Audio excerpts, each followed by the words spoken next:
The quality of our experience is predetermined by our level of self-awareness. Self-awareness, in this sense, has less to do with agreements acknowledged among individuals within a greater collective, but instead, self-awareness is the level of our personal accountability in alignment with our integrity, which we define as our will. The will is not our desires, nor the means or machinations used to facilitate the gratification of said desire.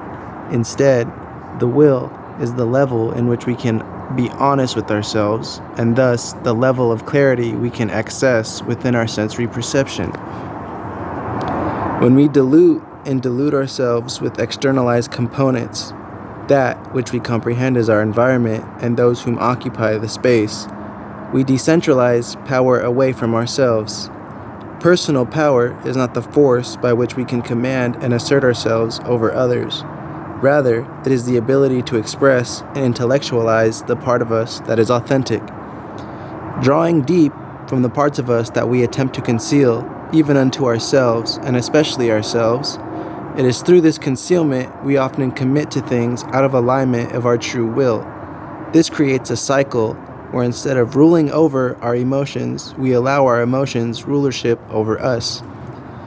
The emotional state is dependent on our frame of reference.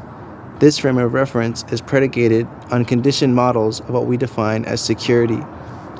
Security is dependent on what we perceive as comfort. Oftentimes, and unbeknownst to ourselves, we find comfort within our own discomforts. When value is placed on recognition for the sake of the validation of our autonomy, we inadvertently relinquish our autonomy and become subject to a will besides that of our own.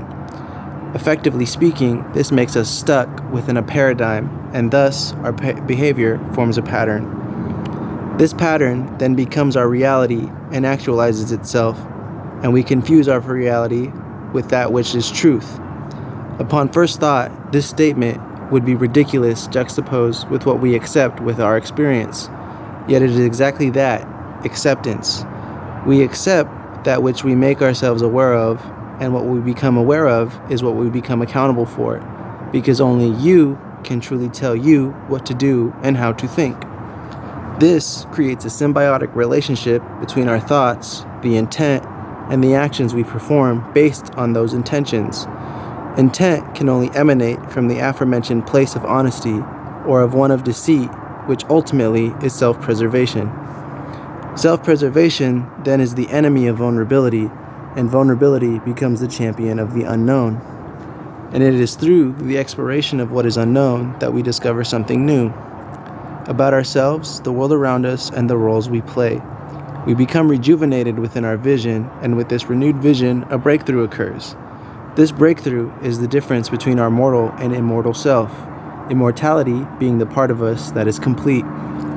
Our mortality is predicated on our sense of the future, which is determined by what we have done in the past, and the past is merely an observation and an introspection of the memory of the present moment. We cannot change the past, but we can determine the future by becoming centered within the moment, generating a new memory. We can reflect and alter the past and form the new present. This makes us eternal.